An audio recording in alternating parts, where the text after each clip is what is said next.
Meine neue Heißluftfritteuse, die Ninja Fiordi Max, ist da und sie ist ja besonders. Sie hat ja auch noch eine Grillfunktion drin und das hat mich jetzt an dieser Heißluftfritteuse gereizt und deswegen habe ich mir gedacht, ich hole mir die und ich probiere die mal aus.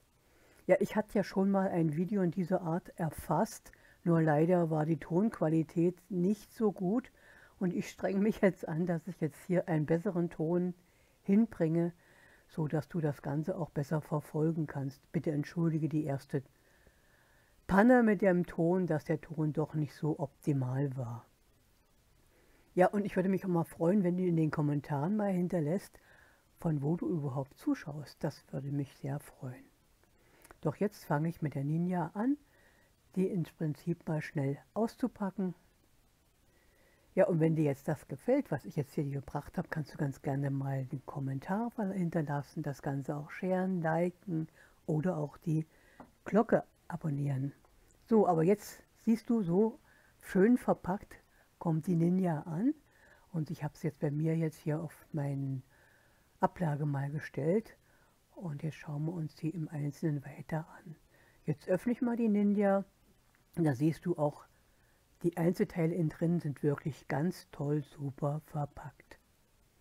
Ja, es ist ein Rezeptbuch mit dabei und das ganze weitere nachher ist jetzt hier der Grillkorb, was du siehst, den habe ich mal kurz eingeblendet.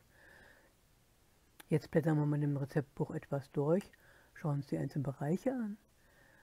Das sind verschiedene Sprachen hinterlegt und wir kommen jetzt auch gleich in den deutschen Bereich. Also es ist wirklich sehr, sehr deutlich alles ausführlich beschrieben, so dass im Prinzip nichts falsch gehen kann. Auch Marinaden sind hier mal mit drin, Dips sind mit hinterlegt und hier die ersten Rezepte. Also die Garzeitentabellen sind sehr ausführlich für jedes Gericht einzeln auch aufgeführt. Auch jetzt hier für den Airfry nochmal. Das hast du alles sehr, sehr ausführlich dargestellt in den Kochtabellen. So, neben dem Kochbuch ist noch eine allgemeine Bedienungsanleitung dabei. Die ist natürlich auch in mehreren Sprachen.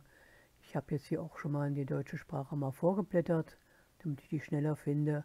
Und auch hier findest du nochmal so die wichtigsten Informationen zur Heißluftfritteuse oder zu dem kompletten Grill, besser gesagt, nicht nur zur Heißluftfritteuse. Ja, das nächste, was ich jetzt hier auspacke, ist eine sogenannte Schnellstartanleitung.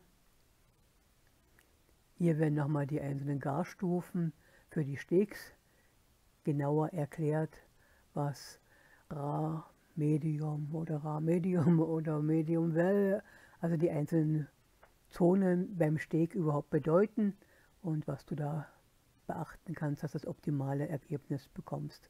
Auch ein kleiner Spickzettel ist dabei, welches Fleisch oder welches Gemüse oder bei welchen Temperaturen du am besten garen kannst. Ja, jetzt bauen wir es mal auseinander. Das Ganze jetzt hier ist im Prinzip der Grillkorb, was du siehst. Und unten drunter befindet sich jetzt hier, so wie es jetzt ausgepackt wird, auch diese Kochpfanne. Ja. Oben drüber das Ganze jetzt hier, das ist der Spritzschutz. Den kannst du auch nachher einzeln entfernen. Ja, und hier mal ein kurzer Blick in meine Küche. Du siehst, linker Hand steht meine alte Heißluftfritteuse. Das war eine Calmdo, die im Stil eines Backofens war. Und jetzt rechter Hand steht meine Ninja und in der Mitte zwischendrin ist meine Spüle. Das ist recht praktisch. So kann ich schnell rüber und über handhaben.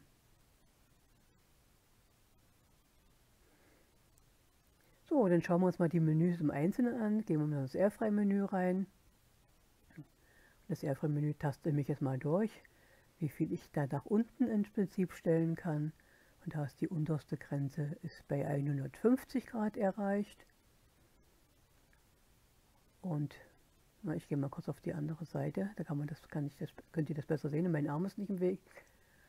Und da ist die oberste Grenze, ist da 1 Stunde.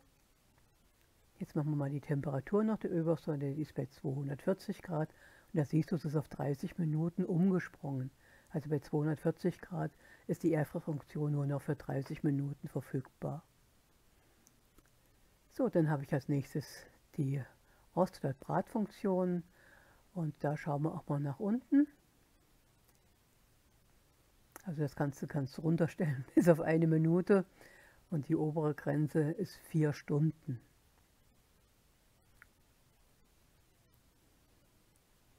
Da ist ja natürlich auch noch interessant, was die höchste Temperatur ist und die liegt da bei 220 Grad. So, jetzt gehen wir in das Menü vom Grill. Da ist hier ein wunderbares Fleischthermometer dabei, das man entsprechend in der Seite dann einstecken kann. Das mache ich jetzt mal. So, dann gehe ich mal in die einzelnen Menüs rein von dem Grill und dann habe ich hier oben die einzelnen Garstufen, also Rahm, Medra und hier nebenan habe ich Lamm, Pork, Beef, Chicken oder Fisch und da kann ich entsprechend jetzt durch navigieren. Nachdem ich jetzt mal für Lamm entschieden habe, marschiere ich oben mal rüber, waagerecht rüber, dann siehst du diese einzelnen Temperaturstufen. Ja, ich kann auch manuell das Ganze einstellen vom Grill. Da habe ich insgesamt, wie ich jetzt festgestellt habe, 4 Stufen zur Verfügung. Und von der Zeit auf der rechten Seite habe ich auch verschiedene Möglichkeiten, also Garstufen. Ja, die unterste Stufe jetzt hier ist entsprechend Low. Dann geht es weiter mit Med bis High bis Max. Das sind die 4. Ja, schauen wir uns mal das Grillthermometer noch an. Das kann ich wunderbar, wenn ich es nicht mehr brauche, in diesen Halter verpacken. Kann das jetzt auch hier wieder aufwickeln.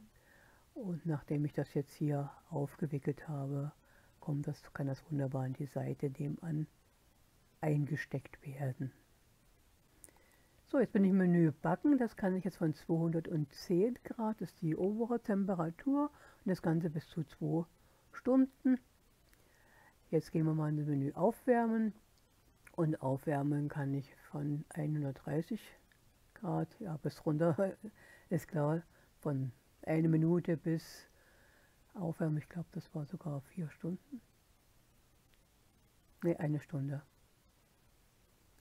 So, das nächste Menü ist an und das geht zum Stirren. Und beim Dörren, da kann ich bis auf 40 Grad runtergehen und von der Zeit sehe ich momentan 6 Stunden, aber ich habe das mal noch weiter probiert. Gut, nach unten ist klar.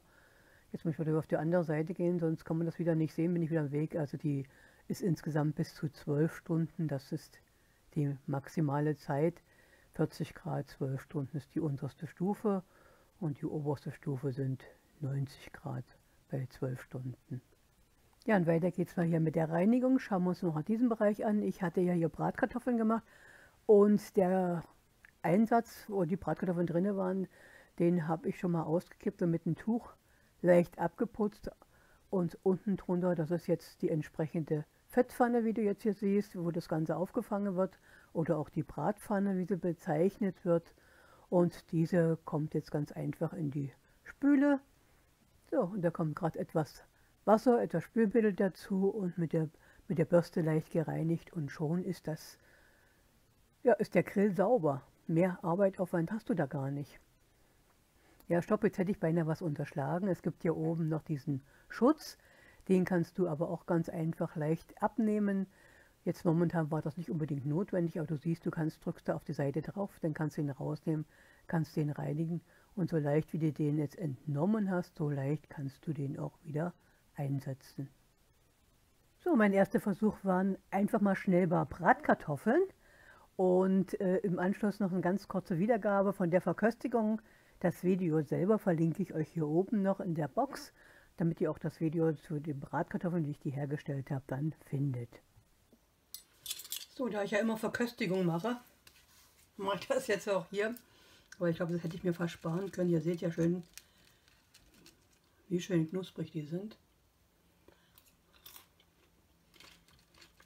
Also richtig klasse.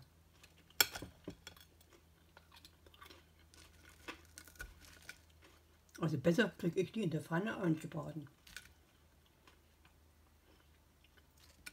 Und hier schmeiße ich die rein, schalte 15 Minuten ein. Umrühren hätte ich eigentlich gar nicht gebraucht, aber man kann es machen. Und die sind richtig schön, richtig toll sehen die aus. Ja, schnelles Frühstück, Resteverwertung. Die Bratkartoffeln von gestern hatte ich dann nachher verwertet und hatte so ein schnelles Frühstück. Auch darüber gibt es dann nachher ein kurzes Video, was ich extra nochmal verlinke. So, und da es hier bei mir immer eine Verköstigung gibt, mache ich jetzt mir noch etwas Tomaten-Mozzarella-Salz da oben drüber. Das langt.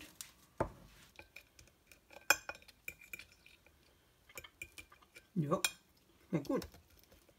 Ja, vor circa 5 Jahren fing ich an mit der Heißluftfritteuse. Du siehst hier, das war mein erstes Modell, mit dem ich damals arbeitete.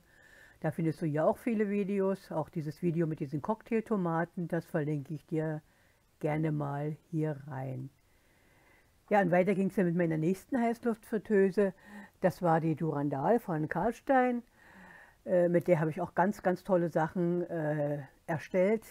Die hatte ich auch bis vor kurzem noch, aber dann ist leider der Einsatz drin porös geworden und so, dass ich mich dann von ihr trennte. Ja, und dann ging es entsprechend weiter mit meiner nächsten Heißluftfritteuse und das war die vom Calmdo. Da habe ich dann auch grünen Spargel mal mitprobiert und viele verschiedene Gerichte. Also du findest hier auf dem Kanal auch über 90 Videos. Ja, und jetzt versuche ich mein Glück mit dieser neuen Heißluftfritteuse und da hat mich besonders jetzt auch die Funktion des Grills gereizt, dass ich sage, ich kaufe mir noch mal eine neue Heißluftfritteuse. Also du wirst hier weiter Videos zum ganz normalen Airfryer finden, du wirst aber auch Videos jetzt mit der neuen Grillfunktion finden. Freue dich auf dem, was kommt und wie gesagt, wie ich am Anfang schon mal geschrieben hatte oder gesagt hatte, ich freue mich über Kommentare, über Rückmeldungen, über Fragen. Gerne helfe ich dir weiter. Wenn dir meine Videos gefallen, dann abonniere ganz einfach meinen Kanal und du bekommst immer die neuesten Videos sofort angezeigt. Und hier unten links bekommst du weitere ausführliche Informationen zum Rezept.